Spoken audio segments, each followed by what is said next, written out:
She is with me now. Welcome, Jess Phillips. Thanks for That having is me. the big question, isn't it, really? A poll, it's only a poll, but in a poll of Labour members, only 12% said that they would back you, much bigger numbers for some of your rivals. Can you move from your position to a position where you can actually win the Labour leadership?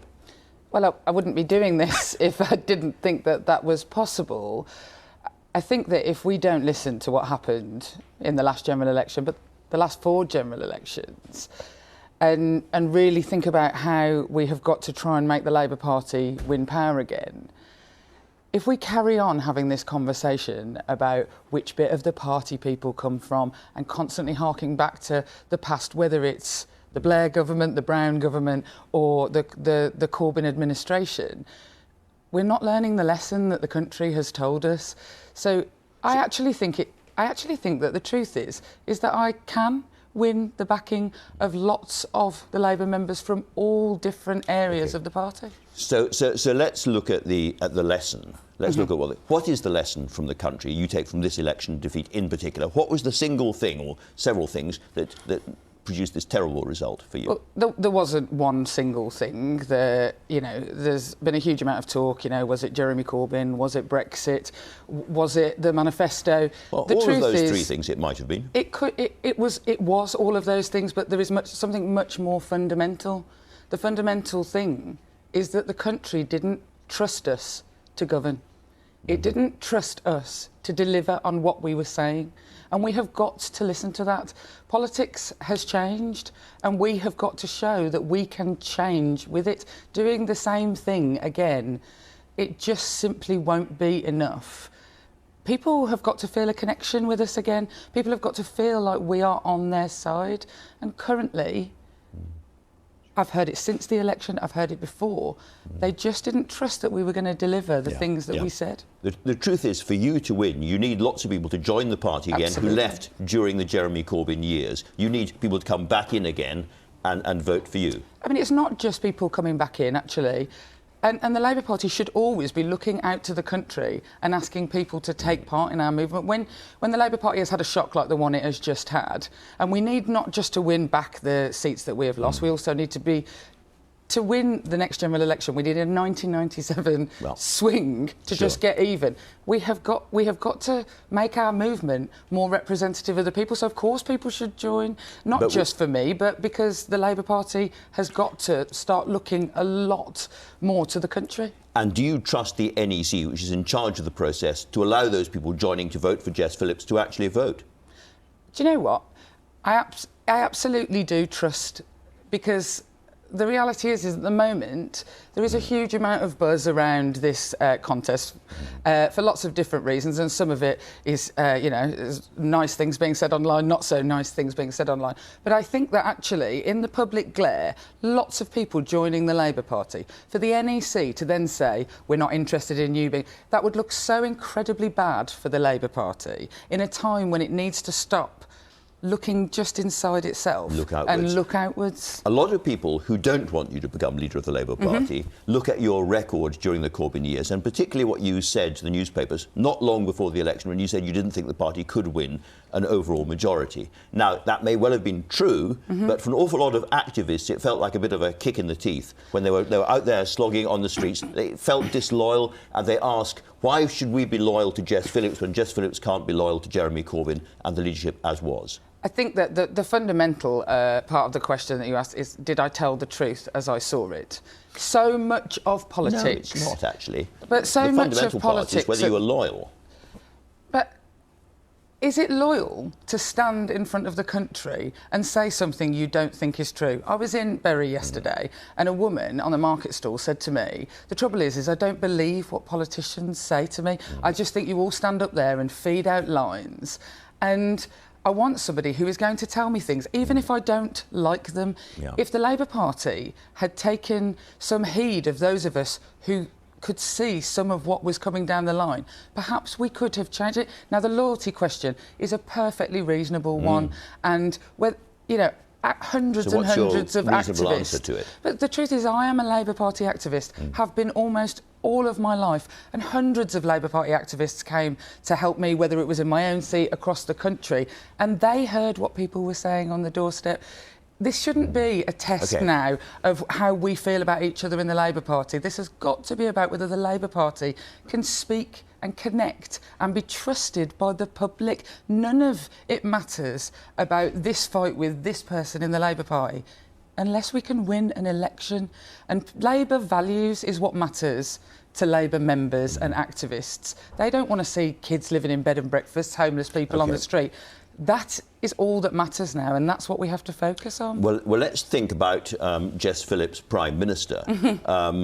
You laugh, but I mean, it could happen. We're now in this crisis with the Soleimani killing. Is Jess Phillips the kind of Labour leader who will always be marching against a potential war outside the House of Commons or inside the House of Commons, supporting the British government when it's getting dangerous? Look, I mean, I marched against the Iraq War. I know. And in fact left the Labour Party over it. But the truth is we have to be really careful that we don't let things that have happened in the past always make our decisions for the future that way. But the Soleimani case, nobody is crying any tears for Soleimani.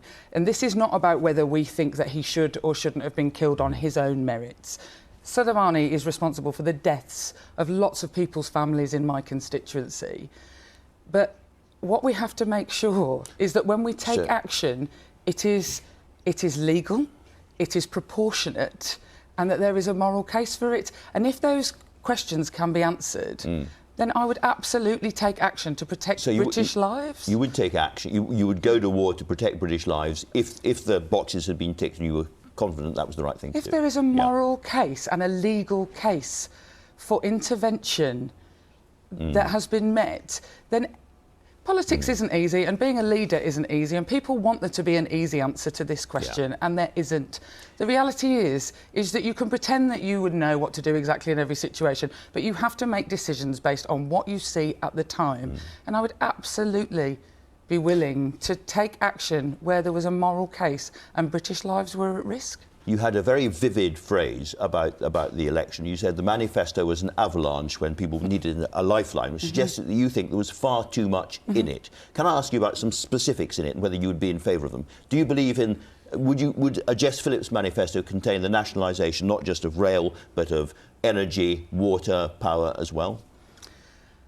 Again, leadership is about choices, and as I have already said, the British public didn't trust that we could deliver any of those things, and we lost them on some of the basics. So no to all of those renationalisations? Absolutely, that is not at all what I said. I think that the nationalisation of the rail, the test has been met that the system that we currently have serves literally no one. None of the franchises seem to be working for actual ordinary people. But the nationalisation of things like prisons, of the probation service, where people's lives are being put in the hands of profit-making, that should absolutely be stopped. But we have to make choices.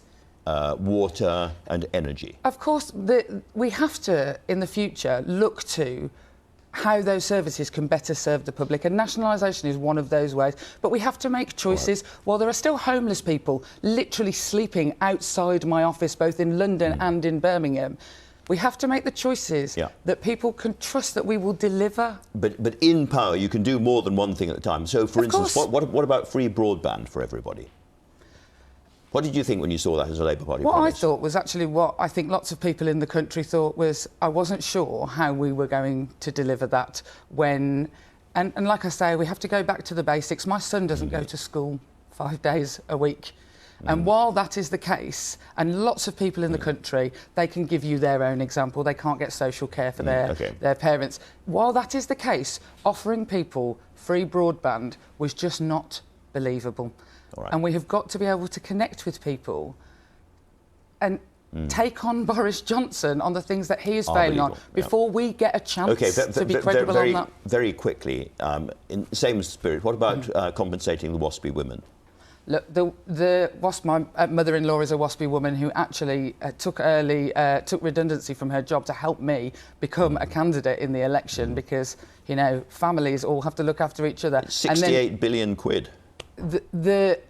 And I have to say, in the electorate, a lot of WASPy women didn't believe that we were going to be able to deliver that. There has to be some compensation for those women. These are women who did not have the free childcare that I had. They did not have the help and support. These women, They were lied to by the government, and we have got to find some way of compensating that loss, especially for people like my mother-in-law, who it left them in difficult circumstances.